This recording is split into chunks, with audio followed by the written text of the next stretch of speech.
what would be on the financial sector, currency kind of impact you see on Trump coming to US?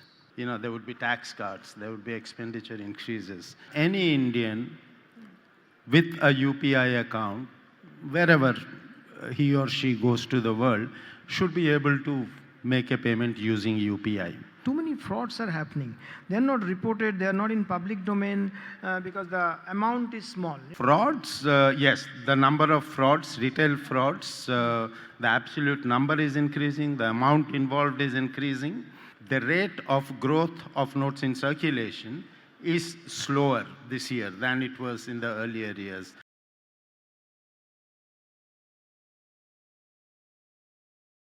Good afternoon. Just 15 minutes back, I went down to receive him at the lobby.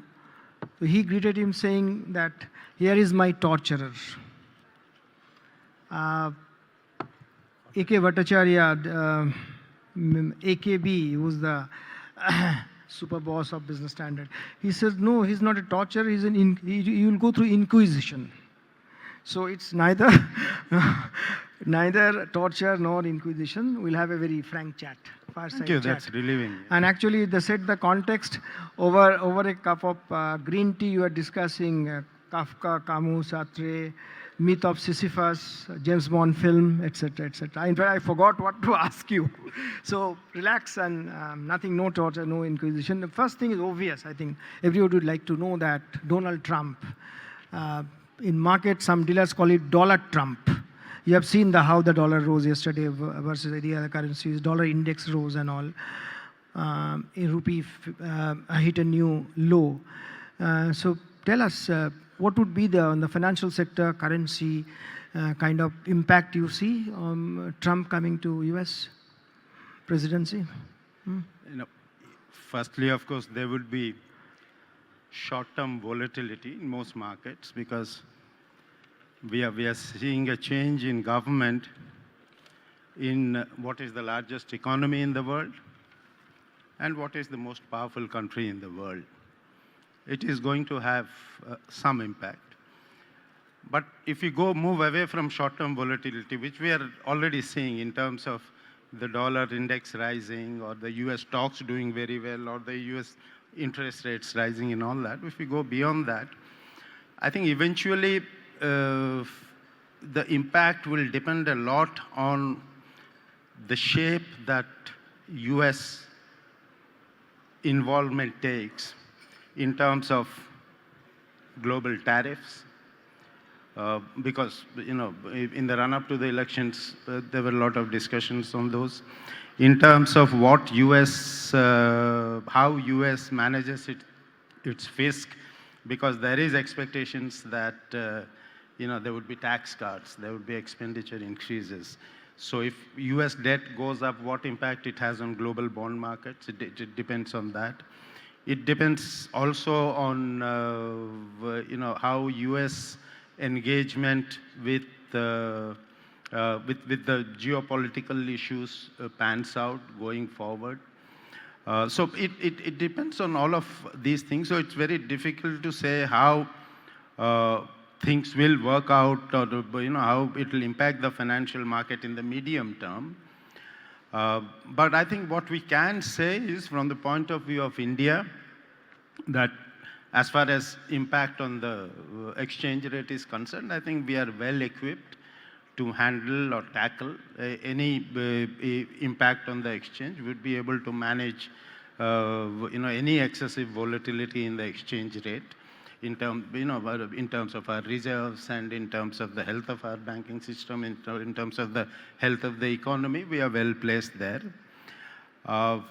Impact on interest rate markets here, if there are there's an increase in issuance of US debt, that could raise to an increased interest rates, which could affect us as well. But I think, with index flows coming in, half of it is gone, another half is coming over the next 5 months. India is going to get included in the FTSE Russell as well. And I would expect that in time in the Bloomberg index. I think even that volatility we should be able to manage. Mm-hmm. I was just hoping, like Dr. Reddy's famous October 1997 talk on rupee, you would say something and there'll be impact on market, but you're very diplomatic, you don't want to say. So let's talk about something which is very close to your heart, and UPI. It's an amazing thing that India has done, and in the world there's no comparison. Anywhere else in the developed market we have this kind of payment system. So tell me what next to UPI? What next for UPI? Yeah. As you yourself said, it is an instrument. It is a payment instrument that has caught the world's attention in terms of the efficiency with which digital transactions happen, in terms of how it is catching on among our retail and business users. The number of UPI transactions every month are going up. I think the latest number is some 53.5 crores per day now in terms of UPI transactions. That's huge. So what we have to ensure in terms of UPI is that this should continue. This level of growth should continue. It should get into areas of the economy. It should be used by those sections of the population where it is currently not being used, so that not only will payments become better for these sections, but also our economy's efficiency will grow. So from that point of view, we'll have to ensure that UPI can be used, even in offline modes, even for temporary purposes. We'll have to look at UPI being used by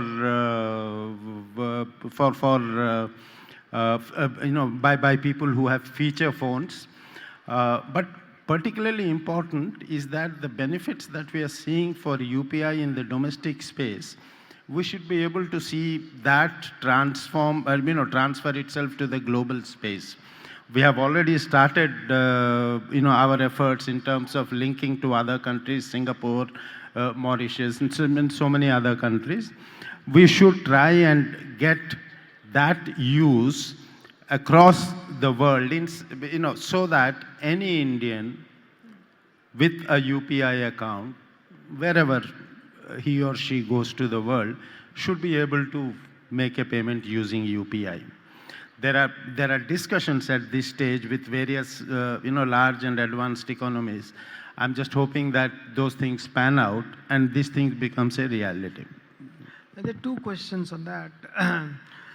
With the the rise in the use of UPI, do you think that the currency in circulation actually will go down? Are you seeing any signs? We have not seen any signs of that. So that's one part. And second is, we understand that there are too many frauds are happening. They're not reported, they're not in public domain because the amount is small. It's not, people are not losing 50 crore, 100 crore, but people are losing 5,000, 10,000 rupees, etc. And it's pretty frequent. In millions of cases, I hear that. It's not reported. So is there something we need to address address it at the UPI? There's certain things are there. First on currency, impact on currency in circulation, and then on frauds. Yeah. No, we are not seeing the currency in circulation go down, notwithstanding a substantial increase in the rate of UPI adoption. But what we are seeing, and this is not a trend which is, for a time period which is long enough for us to draw any conclusions, definitive conclusions, but we are actually seeing that the rate of growth of notes in circulation is slower this year than it was in the earlier years, and noticeably that slower as well. So maybe something is happening there. We'll see. But the straightforward answer to your question is no. We are not seeing currency in circulation go down. Now, is it something that should be expected? At some point of time in the future, maybe, but it will probably be too simplistic to expect that as UPI goes up, usage goes up, currency in circulation could come down, because UPI is only a payment instrument. Currency in circulation is about money. You hold money not just for payment, but for various other purposes, a store of value, and as for many other reasons.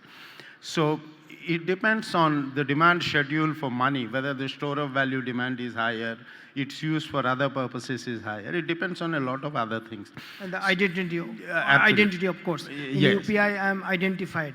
Money, I am not identified. Money. So from that point of view, I wouldn't read too much into the fact that it's not going down. To be honest, as long as UPI and digital payments keep going up, I don't think I'll spend sleepless nights if currency in circulation also keeps going up. So that's on the currency in circulation part. In terms of frauds, yes, the number of frauds, retail frauds, the absolute number is increasing, the amount involved is increasing. But just to put it in context, I'm not saying the frauds is something that we shouldn't deal with very seriously. But just to put it in context, of late we are seeing a reduction in the number of transactions per one fraud, which means the incidence of fraud is in a sense either stabilizing or probably coming down a little bit. So that's something that we need to keep in mind. There are there are many reasons for these frauds. Many of these frauds are because credentials are by social engineering and by carelessness maybe. The credentials get revealed to these bad actors. We have to attack this on various fronts, and the primary front is awareness. We have to keep talking, keep making people aware that be alert, be cautious. In this digital age, things can happen very quickly. So be very alert in terms of who you are sharing your passwords with and so on and so forth. What hygienic, digital hygiene measures everyone should adopt, which links you should click or not click, all these measures. We have to increase that awareness. On the other hand, we also have to develop digital power to identify these frauds even before they can happen. And that's possible. That's possible if we can have a database large enough where past trends, past use, incidences of these frauds can be studied, preferably by an AI system or something, which will be able to identify or rank the risk of some transaction being a fraudulent transaction. Now, today, many individual payment system providers have it, banks, credit card companies, many of them have it. But we are looking at, and we had announced, and that work is going on, having an AI-driven database on which all these systems can be trained. For example, if you can link this database to the database of telecom operators, it's very easy for a system to identify that if this is the number from which a fraudulent transaction originated earlier, then the chances of it being a fraudulent transaction higher. I'm just giving you a simple example. So it is possible to leverage digital technology and the new emerging ones like AI to be able to reduce all these things.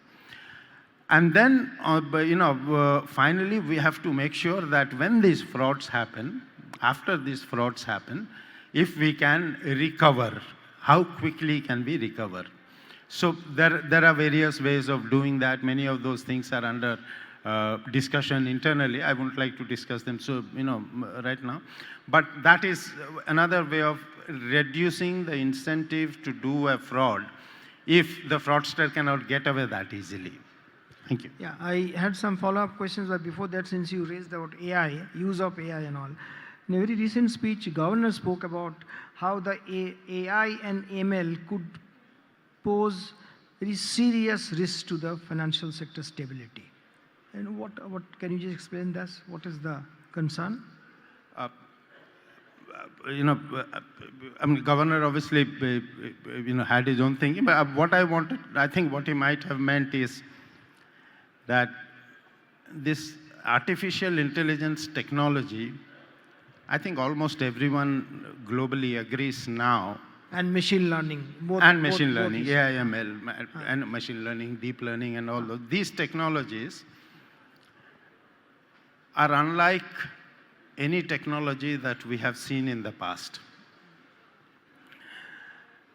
In many ways, but primarily in terms of two aspects. I will try and put it in my own way, that the way I have understood. One is that unlike, when electricity came in, it took decades before electricity was adopted completely in the system. Printing, when it came in, it probably took centuries before printing became common everywhere. And these were transformative technologies in our history. The thing about artificial intelligence is that it gets adopted at such a fast rate in the system that it does not give the economy or the society adequate time to adjust to the new technology, adjust your systems to the new technology, adjust your cultures to the new technology.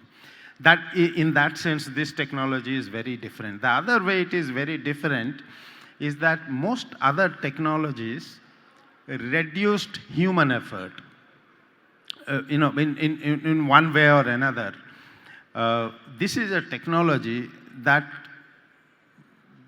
has the potential to completely replace human involvement. I mean, it's possible to imagine an AI which writes a program for another AI, things of that sort. So in this sense, they are very different. While the benefits are immense, no one is questioning that. I mean, you can imagine anyone can write a program which will defeat the world chess champion or something. So benefits are immense. Benefits in terms of financial system, in terms of fraud prevention, in terms of customer service, in terms of investment advice are huge. At the same time, we have to be very careful of what other impact this technology can have at a systemic level, at an institutional level. So that is those are the things that we have to be careful about. Almost all AI systems are trained on data sets. Every data set will have its own bias. Now the AI system might pick up those biases, and if you tend to trust them too much, you will be perpetuating those biases, whatever those biases are. One specific thing about AI, and the first AI system that showed the possibility of how good AIs can be, is when a system defeated the world champion, in the game Go, right? Yes. You might have heard of that, I think Move 37 or something, which was the turning point for AI. So the point is that not only did the AI engine generate that move, none of the experts sitting around could understand how it could have arrived at that move. That brings us to a crucial aspect of AI, explainability. So if you want to use AI and the AI engine gives you a decision, as a human being, I would find it very difficult to apply or take that decision unless I'm able to explain it. So this is something that we need to understand. There are many other issues with risks like this. I think the approach to take is be careful. Take a sandbox approach to implementing AIs. Implement it in a short sphere. Watch it. Find out how it's working, and then take it on fully. So you have to be careful about that. Maybe AI engines themselves can have programs at a top level looking for biases and correcting them. But those are technology issues. I'm no expert on that. Okay. But which is why, powerful as it is, we have to be careful about how we adopt AI ML technologies. From UPI, logically I should go to CBDC and all, but before that I'm tempted to ask one question, because yesterday there was a very intense discussion here. Is RBI the right regulator? I mean, can it actually regulate the fintechs technology? Because you said it's very difficult to understand. You are 90 years old, meaning not you, I mean RBI I'm saying. RBI is 90 years old, and this fintech, this new technology is not even in their teens. So, I mean, do you encourage the idea that we should have a separate regulator for that? Or RBI, you have your innovation hub, you are developing yourself and learning and getting ready for it. What is the thing, if you can tell us? Because entire audience, they participated on the discussion that should there be a separate regulator for fintechs and all.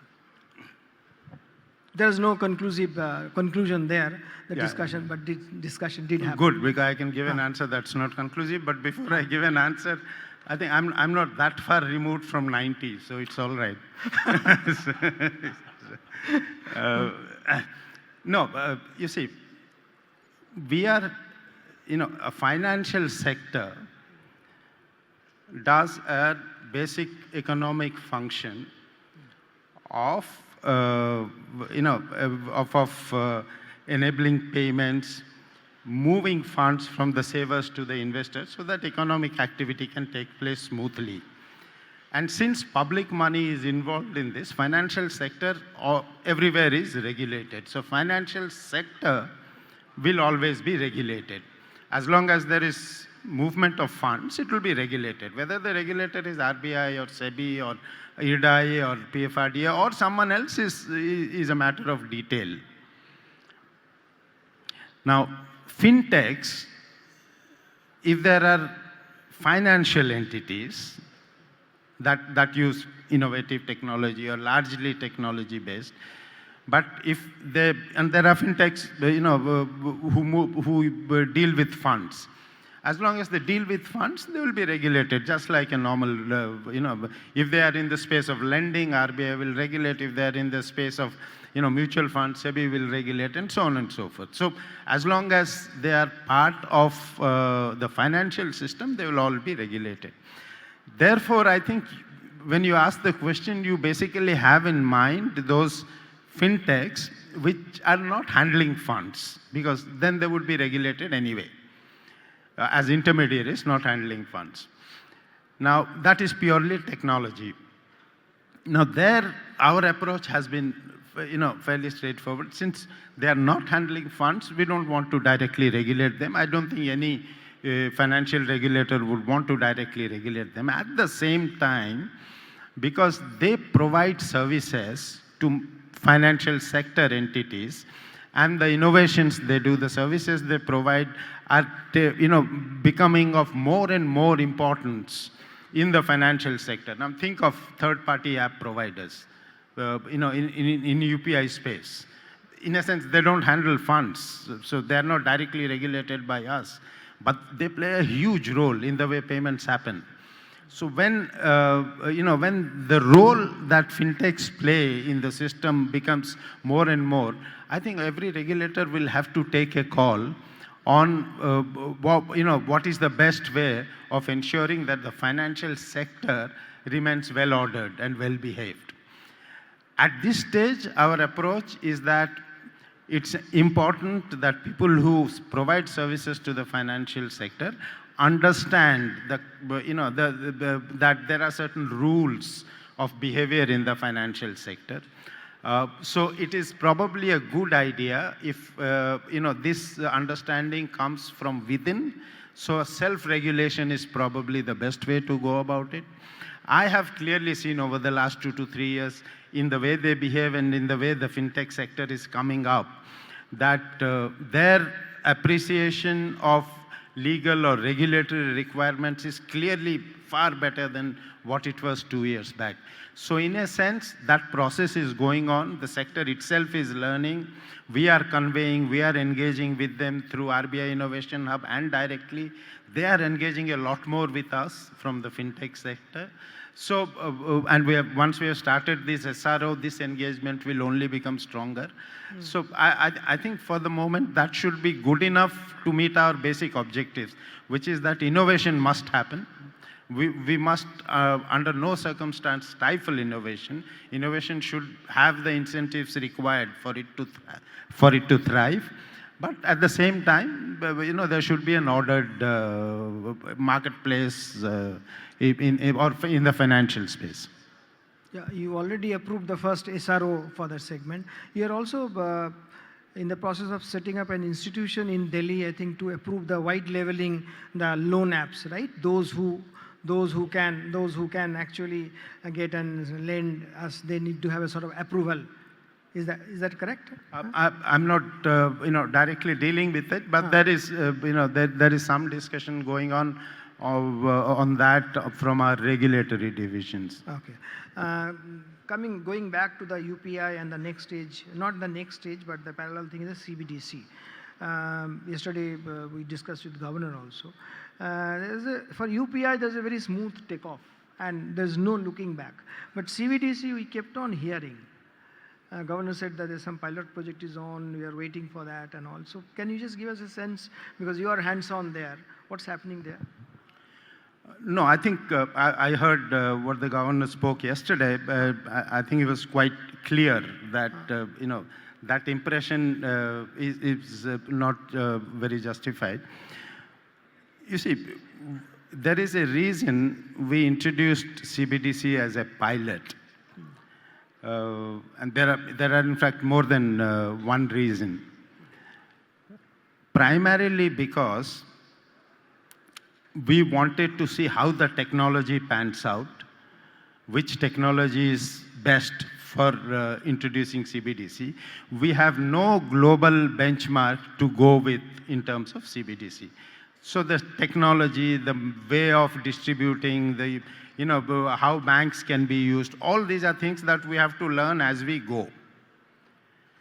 The second thing, and this is more important, is that so far in our modern economies, you had two types of money, right? You had bank money, which for a few decades now is largely digital, or you have paper money, which is currency issued by central banks.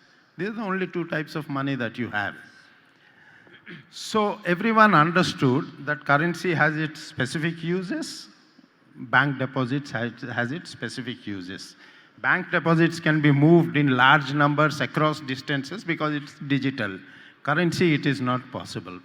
It is difficult. We cannot say it's not possible. At the same time, moving bank deposits, all digital payments are moving bank deposits from one place to another. Moving bank deposits would involve settlement risk and other risk, which costs money to the system. Now, imagine CBDC, which is currency, but it has become digital. It has all the advantages of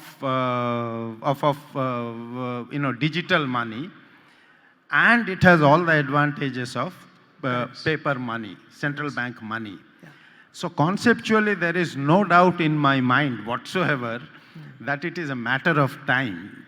This technology is going to take off in the future. But we have to be very careful because we need to understand how it will affect the current financial system you have. For example, how it will affect the use of money by people. How will it affect deposit mobilization by the banking because system? I'm not getting interest on CBDC. Right? If CBDC if is I'm currency, keeping money in you will not yes, get interest. So why should I keep there? Precisely. Rather keep it in bank and use UPI. Yes. As simple as that. Understood. So how will it affect credit creation in the system? If it becomes very efficient, just like bank money, which I can move through UPI or similar systems very quickly, then why should I have cash in my pocket? So the currency demand might come down. So how it affects currency demand? We understand none of those things now. We are trying to understand that. Globally, there is no, example or no precedence that we can follow, which is why we are quite happy going so slow. We are quite happy continuing with the pilot scheme as it is, and try out new technologies, how it can be used offline, how it can be programmed and used. These are uses that bank money cannot be used for. We want to establish all that. I understand the impatience many people have because they have seen UPI grow. Yes. But UPI is merely putting a technology together. Here you are creating a new form of money. Yes. So Yes. we have to be a little more careful. Yeah, quickly, I have many more questions, but we are running against of time. So with the permission of the House, a few minutes we can take, right? So just one extension is the ULI now, that recently announced and all, and I understand the pilot project started, and that will have a huge impact on the credit market, because it actually will substitute all the credit bureaus in some sense. Right. So can you just tell us where are we in the sense, where is Reserve Bank of India, and how long it will take to take off, and what's the benefit of ULI quickly? Very quickly, the Indian model of digitization has been this simple arrangement. This is, ULI is going beyond payment system, going beyond currency, actually to ensure that I am giving money to the right person. ULI will help that, right? I'll come Yes. to that. The reason Indian model of digitization is so successful is that we have followed this particular arrangement where infrastructure is created in the public sector, whether it's Aadhaar, whether it's UPI, any of all these infrastructures. Private sector is given democratic access, equalized access to this infrastructure to innovate with products. UPI is one such example. There are many innovations on UPI. Similarly, ULI is being thought of. It is a digital public infrastructure. What we are creating is an infrastructure which will put lenders in touch with all the information they need, all the sources from which they take information, the information they require to make credit decisions. That's all it does. Yes. It's a system that puts, let's say, a bank on one hand with land records or GSTN data or climate data, anything, crop patterns on the other side, so that it can take a decision on whether I can give a loan to this farmer. So it just digitizes that. This infrastructure will not be created in the private sector. It can only be created in the public sector. No one will spend and have it's not profit driven. Once we have the ULI system in place, it is open to everyone. And in fact, some in the private sector already have products that can be used. It's open to everyone to innovate on the system. I think the way to look at ULI is that it is another digital public infrastructure which will probably do in the lending space what UPI has done in the payment space. Absolutely, but how long it will take? And it will change the entire contour of, say, MSME, agriculture lending primarily, right? So when do we see this, you think? How long it will take to come? They are already happening. In fact, I don't know, about 6-7 lakh. Yep. In fact, the largest loans happening on the system in the pilot mode is for personal loans, is for Kishan credit cards, is for housing loans, is for MSME loans, and so on. It's already happening. Once we, get more states into it, more banks into it, we have to get almost all banks, non-banks into it.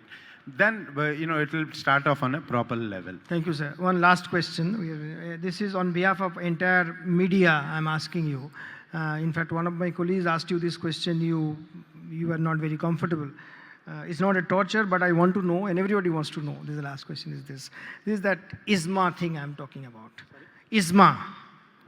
This October 2022, European Securities and Market Authority, the ISMA, derecognized Clearing Corporation of India, which plays a very critical role in our clearing system, and which is the platform for entire Indian government bond trading thing. They recognize.